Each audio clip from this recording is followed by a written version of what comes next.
What's going on, guys? It's your host, Peter Blake, on the Sports Web here, live with the JP Peterson Show. Sorry about the conditions, but they're soggy. Yeah. We had some tech issues, so we're not taking any chances. Your Tampa Bay Buccaneers win 21-18 to pick up their fifth win. Give me your story of this game here. Welcome to the Evolution in collaboration with the JP Peterson Show. Well, listen, they got the job done today against a 1-10 Panthers team. I mean, that's the good news. And I thought they did a lot of things well, especially in the second half. They closed games, which is something they've had a real hard issue with, not only defensively, but offensively. And this time, the defense and the offense answered the bell late in the game, right? The offense answered both of those scores by Carolina, by Evans' big touchdown, and then Godwin's big touchdown. So both of those, you're answering back. You're not putting it in the deep freeze when you get a lead. And then defensively, Todd Bowles went after Bryce Young all night long. It didn't stop late in the game, even when he had a 2-score lead, which I thought was good. Now, they gave up the deep ball, right? But there was pressure on Bryce Young, and CD3 was right there with him. They made him make a play, all right? And then late in the game, they kept the pressure coming. Cansey got the pressure. Winfield comes over and gets the pick. So staying aggressive defensively, I thought, was big. Hey, Todd Bowles even challenged the touchdown. He called a timeout He called a timeout. Right. Didn't necessarily work out. Didn't cost them, but at least he tried to get that extra possession. And then on the Evans play, the touchdown, thankfully, they were putting it up on the big board here in Raymond James Stadium 3 or 4 times so you could see that Evans scored, right? Right. And then Todd Bowles challenged the play. Right. That wasn't an automatic review. In fact, I was talking to the NFL review guy upstairs and said, no, they don't. Unless they call it a touchdown, they're not going to do an automatic review. They didn't call it a touchdown. So Bowles had to challenge that. And thankfully, since they put it on the board 15 times to show it was a touchdown, he challenged it. They got the score, which was big, right? And I would say for the majority of the game, JP, again, we're on the Sports Web in collaboration with the JP Peterson Show live here from Raymond James Stadium. This offense struggled, and I looked to you and I said, look, if this offense is not able to do something, eventually you're going to have to go to Trask. And Baker Mayfield pulls that big play, 75 yards. But overall, again, it continues to be whether the offensive line is struggling, whether Baker is struggling to find his reads, go through his progressions, he's not getting it done. Fortunate today, they pick up a win against a 1-10 football team, but you should win that game handily, and you're not able to put that team away. Yeah, 14 of 29 for 200. It's not going to get it done. It's not going to get it done. Yeah. And the majority of that is the 75-yard play to Mike Evans. So they weren't great offensively today against a very poor Panthers defense. I mean, they only scored, 20 points. 20 points. So they weren't great offensively, but they were good enough today. And it rained in the second quarter. That kind of shut things down for both teams. It shouldn't. You should be able to play in the rain, but you didn't. And so they weren't great. They had, I believe, a season high 127 yards rushing. And I talked to Rashad White after it, and it's interesting. He's like, I don't think we did so well. But I'm like, well, you kind of did, because you had those 2 big chunks with the jet sweeps, right? You had a bunch of jet sweeps, and that's key for this reason. And Rashad explained it to me, is that defensive end was crashing down. He's not supposed to be part of the play. He wasn't honoring any outside responsibility at all. Correct. So that's why Canales called those plays, because that defensive end was crashing down and hitting Rashad White. They're not planning on blocking him, right? They're planning on cutting that back. So they had to give him something to worry about. Yeah. So great job by Canales calling those plays to take advantage of the crashing defensive end. Now that's on tape, right? So the defensive end can't crash as much. That's going to give Rashad White a little bit more room to run next week at Atlanta. So the variation of the run game, which we haven't seen a lot of this year, haven't seen a lot of jet sweeps, but today that was key. And it was not only key to show them that, but also they freaking worked. I mean, and that's the thing. It definitely helps. So the other key story, of course, Mike Evans, 10 consecutive 1,000-yard receiving seasons, one more away from Jerry Rice from tying that record. I mean, what do you say about Mike Evans? Not only the 75-yard touchdown, but the consistency. I know he had his drops early on in the year, but for me, it's like, pay the guy, because you want to see this guy do this. Right. 7 for 162 today. Right. He's had more yak this year than I think he's ever had in his career, and he's been working on that. And I asked him after the game, are you playing your best football? Because I think he is. That's why I asked him that question. And I think he's playing his best football of his career. I've covered him every season of his career. Early on in his career, he had drops. He had too many penalties. a bit of a hothead. Right. But he has evolved into the best version I've ever seen of Mike Evans. He's as fast as he's ever been. Yeah. I'm guessing he hit 21 miles an hour with the ball in his hand. And he told us, or I asked Rashad White about that because I think he hit 21 last week. And he said Mike came to him and said, "Damn, you hit 21 with the ball in your hand. That's special." He goes, "I don't know if I can do that." And Rashad said, "I think you can." So I have to go check the website, but I think he might have hit 21. He was moving. Yeah. And I'm glad he was able to score on that play. But and again, Mike's been awesome. Yeah, Mike has been awesome. And again, you challenge that. That's a big play because in usual terms, Todd Bowles wouldn't challenge that. Well, I wondered if we're on the road. Right. And we didn't have 10 replays being shown by our replay people, and great job by our in-house replay people, if he would have challenged it. Right. Because your guys in the booth got to be telling you. Mm-hmm. And clearly last week there were 3 challengeable calls, 2 of them for Mike Evans. And I even asked Mike after the game, were you going to make sure that Todd challenged that one? He goes, did he challenge it? And I said, yeah, he had to challenge it. So, yeah, he did. He goes, well, yeah, I would have made sure that he challenged that one. Chris Godwin with the touchdown in this game. I think, no catches, which is crazy in itself. And you kind of feel like, was the neck injury affecting him? And again, it goes back to Baker. Is Baker not looking for him? What do you see? Because we see the same thing. We're watching the game. It certainly seems like, he's open, but he's not getting him. He's not able to get to him. And how can you forget about, Chris Godwin? Chris in was this open offense? for a touchdown last week that ended up being a field goal. I just don't think he and Baker are on the same page right now. I don't either. And Baker's clearly just trying to feed Mike Evans, which is never a bad idea. Mm-hmm. We saw the results, but you've got to have a varied offense to beat the good teams. You can't just fill up one guy's stat sheet. You got to have a varied offense. So if this team's going to win the division and start scoring more than 20, 21 points, they've got to have a varied offense and more weapons than just Mike Evans says. It's easy to stop one guy in the NFL. Well, the Panthers obviously couldn't today, right? But good teams will. So they got to get Godwin more involved. I'm not sure what it is. I mean, Baker's just not. They're just not in sync right now. It's a great. And we would usually take phone calls, but again, some conditions, wet conditions. We got any comments here? So we got comments. Yes. Let's see here. Mike D. Roche says Bucs barely beat a 1-9 team. Yeah, I mean, 1-10 team. We're not right. Confetti. No, definitely not. Definitely not. A win's a win. Right. Pay Mike Evans now. I agree. Anwar. Right. How much are you going to pay him? But look, for me, he deserves to be in the Hall of Fame simply because of the statistic of not only 10 consecutive 1,000-yard receiving seasons, but the quarterbacks he's had to work with, and they have not all been good. People go, well, yeah, Tom Brady his whole career. No, can you imagine if he was like Devontae Adams and he had Aaron Rodgers his whole career? I mean, some of the type of numbers here. I said, Mike, I still needed to see more from Mike at the beginning of the season to get into the Hall of Fame. Right. I've seen enough. Another 1,000-yard season at age 30, and he's playing as well as he ever has. I think he's got 3 more years in him.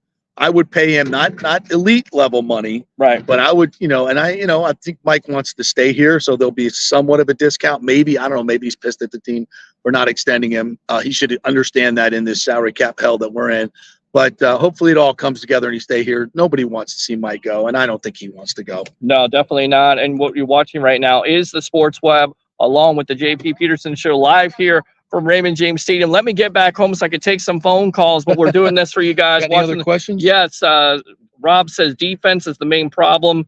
Loose as a goose. I mean, you said it best on the last drive there where Carolina makes it.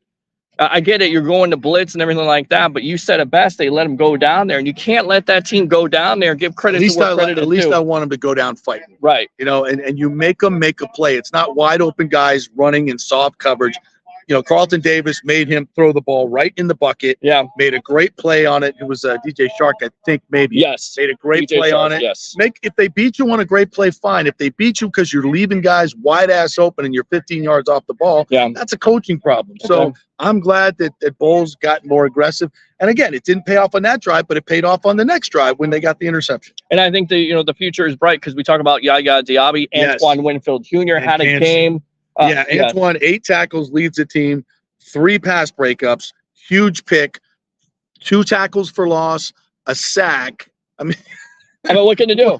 A partridge in a pear tree. I mean, because he was doing everything. And to me, he's been the MVP of this team. Guys, I can't take phone calls. I love to take some phone calls right now. You're going to have to wait until I get home. We had some tech issues here. It's really wet right now, so you're lucky we get this to you.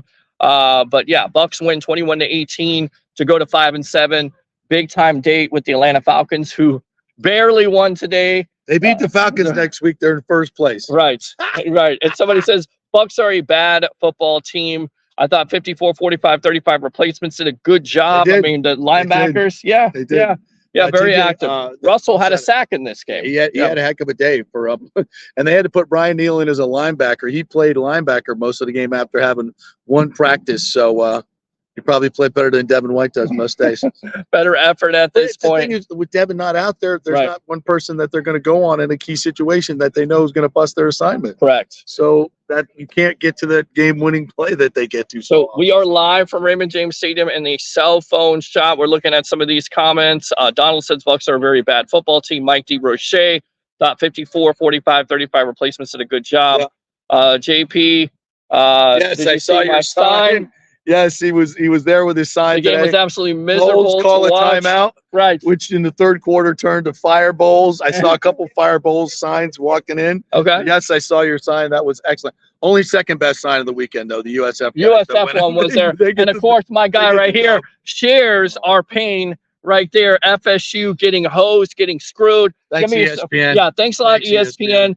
Give me your thoughts really quick. You know, it's funny about that because watching the game with Bitter Gator, Jesse, and Fight Guy, Joe Tessitore, Jesse Palmer, they were just, like all game long. They were just dumping on FSU. I'm like, why are they doing this? Just call the game, right? Just call the game. Well, they certainly got the higher ups of ESPN and said, listen, we want to dump on FSU to set the table for what we're going to do to them tomorrow. Yeah. So do a nonstop screw job on them all game long. Tell everybody how bad they are. Don't talk about their great defense. And it was weird because after the game, Jesse started, giving all these stats about how good the defense was and how deserving they would be to get in. But during the game, they just dumped on. I think it was a screw job from the very beginning. ESPN had already decided the committee's a complete.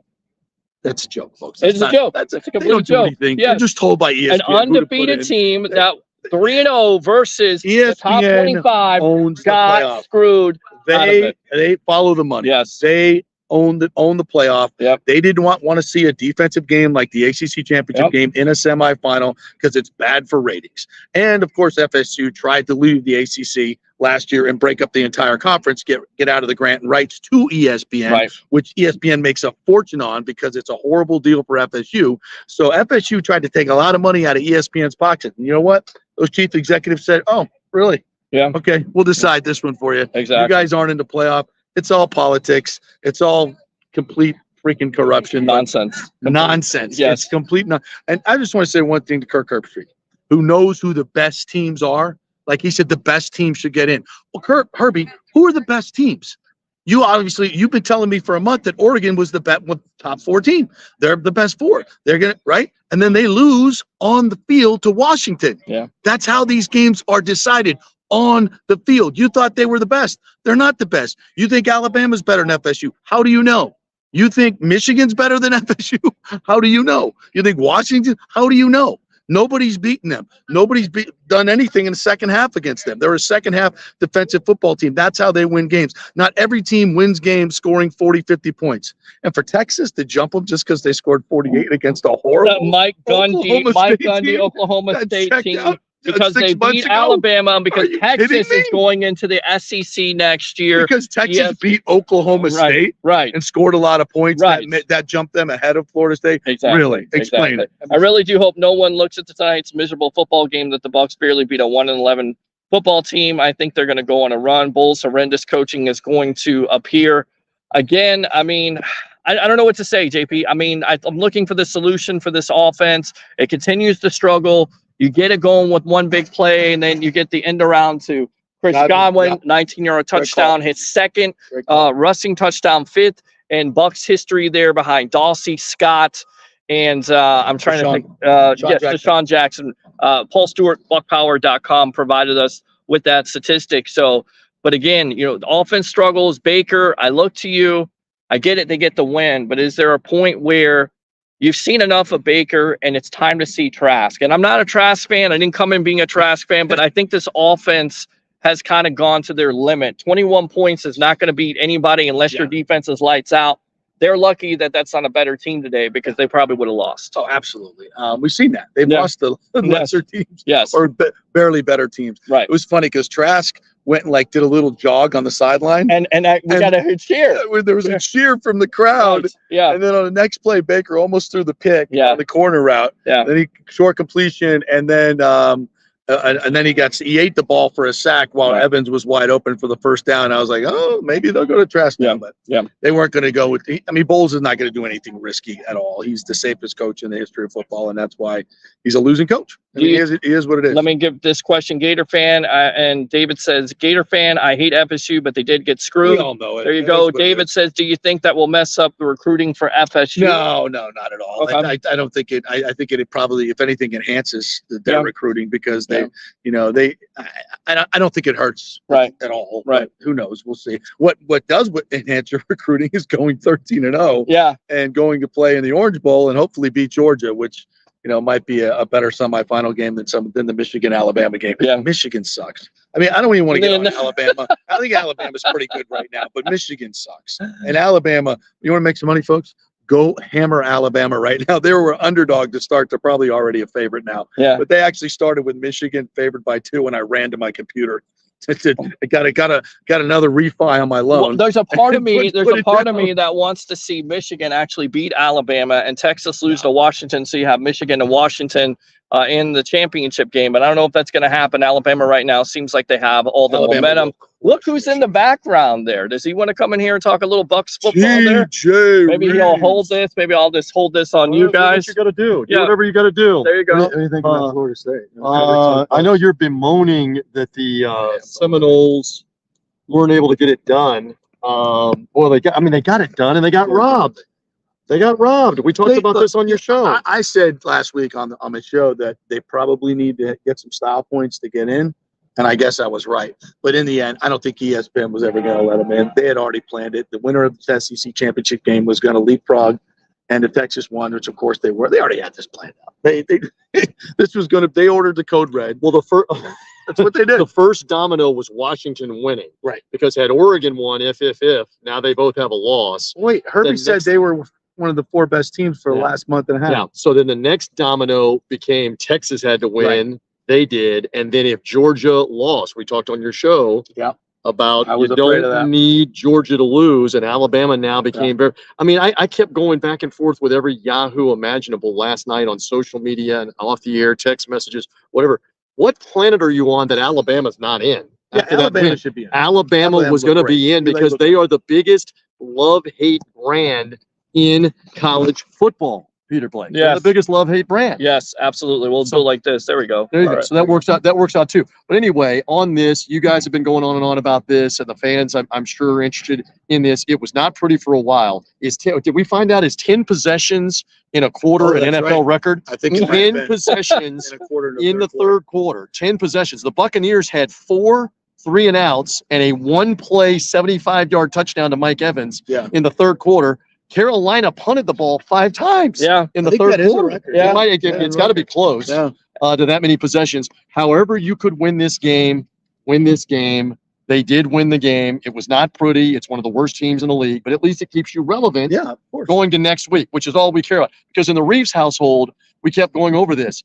Playoff checks are a good thing. Yes, playoffs are a good thing. Even if you get your ass kicked, they still cash. So we'll see. They don't have the score on. That's right. The playoff check does not stipulate that if you get clobbered, win or lose, that you can't cash this check. But if you do win, you get another one. That's true. That is true. And so I learned this from the Lightning. And here's the other thing that's of great importance is that now you only need to beat the division teams that are left to have a chance comically to win the division. Yes. If you beat Atlanta and you beat New Orleans and Carolina at the end of the year, that may be enough.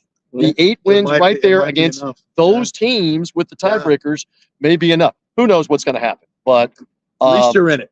You're in the hunt. You're in the hunt. And that Mike Evans play, we all 3 have been around. Mm-hmm. That Evans play has got to go in the top 2 or 3 maybe of his all-time plays. It's a remarkable play. Yes. It's a phenomenal play, and they absolutely had to have it. I said this to Rashad White. I said, I think Michael reached 21 miles an hour with the ball in his hand. Yes. He told me he went to Rashad last week, and said, man, you reached 21 miles an hour with the ball. And you get, I'll never do that. And he goes, oh, you'll get your shot. And he did. I can't wait to see if he got there. And because it looked like it. Todd Bowles said after the game, he's getting older, but he may be faster now than he was a couple years ago. He is faster. Some of that is maybe contract year. And better. We get it. And better. And then I asked him after the game, I said, does instinct take over, or did you consciously think lean the ball out? He said, I was thinking all the way, going from the 10 to the 5, dive with the ball out under control. So he consciously, according to him, made the decision, let's don't risk it at the 1 foot line again or the 1 yard line. Get in the end zone if you can get in the end zone. And that's that ignited things. It wasn't the whole game. But Antoine Winfield said after the game, Peter, just a little while ago in JP, he said, we needed that play. We were energized by that play to help wake this team up. Well, they were dead in the water. And now let's see what happens in Atlanta. All I know is you're relevant. You're relevant. It's a week-to-week league. Yes. This is not a great Bucs team, but I like the way the young kids are growing. Kalijah Kancey, again, was an impact player tonight. I know the stat sheet wasn't full, but he was an impact player. And I still think Antoine Winfield's a young player. He was just phenomenal. Led the team in tackles, 2 tackles for loss, 3 PBUs, an interception, a quarterback hit, and a sack. Okay, pretty good game. Yaya Diaby with a sack. Yes. I think he's going to be a really good edge rusher. Rashad White had some nice moments. And you got away with Ryan Neal, a safety at 220 pounds, having to play 50 plays today at linebacker. It's crazy. I think he should start ahead of Devin White. It's crazy what they had to do to find a way to win, and now you're relevant for next week, and that's all we cared about. So by the way, Sir Dennis is coming back next week. Let's hope so. He's just ill. So I am looking forward to being on with you this week. Thank you for letting me hang. Peter yes, Blake, absolutely. here after the game is Thank you for over stopping with. by. And we'll see what happens now that they've won the game and they're relevant. Yeah, The Bucs there you are go. relevant. All right, there you go. The Bucs are relevant right there here There's live. Reeves. TJ Reeves of the Buccaneer Radio Network. I'm your host, Peter Blake, along with Mr. JP Peterson here on the Sports Web in collaboration with the JP Peterson Show. As the Bucs move to 5-7, they win 21-18. We talk about Kancey, talk about Yaya Diaby. So the future is bright with this defense. I'm just not sure what this offense is going to do going forward. I have big time question marks. I still don't understand how you don't get Godwin more involved in it. Evans was involved. We saw them do some variation of how to change up some runs, some end arounds, some Receivers had 4 carries today. Yeah. Tompkins 2 for 7. Trey Palmer had 1 for 13. And of course, the big one by Godwin, 1 for 19. Baker, 14 of 29. That's a terrible percentage. Interception and a touchdown, 68 rating, not great. Evans was unbelievable. Trey Palmer with a couple of catches on 5 targets, had a big one called back. And Godwin, no receptions on just 3 targets today. How about that? So there you go. So that's your synopsis there. You guys hang around because I'll go home, set up the setup. We won't have any wet weather here. Hopefully we don't have any tech issues. Honestly, the table collapsed. I mean, and here's the thing. They dumped something on the sideline there. The water was on the grass. And then all of a sudden, I'm trying to move my table. Nobody cares, Peter. Nobody cares. Nobody cares. You know why? Bobby Bowden used to say to his players with excuses, son, don't tell me how rough the water is. Just bring the boat in. But we're here live, Raymond James Stadium after the Bucs move to 5-7. Final thoughts here on the JP Peterson Show, once again in collaboration with the Sports Web. Let's go to Atlanta. They're not very good. I think they've got a lot of good pieces moving forward, but I think their coaching and they're just not. They get a win over the Jets today. We'll see how good they are. They've beaten us in the running game the last 2 years. We could not stop their running, but Kalijah Kancey didn't play in those games. Yeah. So that's a big difference. They're getting better at stopping the run with him. Diaby didn't play much in that game. So this will be a better Bucs team that goes up there. They got a little bit of confidence now, but Baker's got to be better than he was today. They got to get Godwin involved. They got to have a more varied offense, and they got a puncher's chance to win that game. Win that game, and you're in first place. It's crazy. Crazier things have happened. Let's have some fun. That's it. Let's have some fun. It's been a tough day for us. That's it. It's been a tough fan for Knowles fans out there, but Bucs fans tonight, stand by. We'll be live here in about an hour and a half with your phone calls, with all your reaction. We'll go live on the Sports Web. For the great JP Peterson, I'm your host, Peter Blake. Thank y'all. Giving you something to think about. Bucs win 21-18 over the Carolina Panthers to go to 5-7 live here from Raymond James Stadium. We'll see you soon, guys. Good job, man.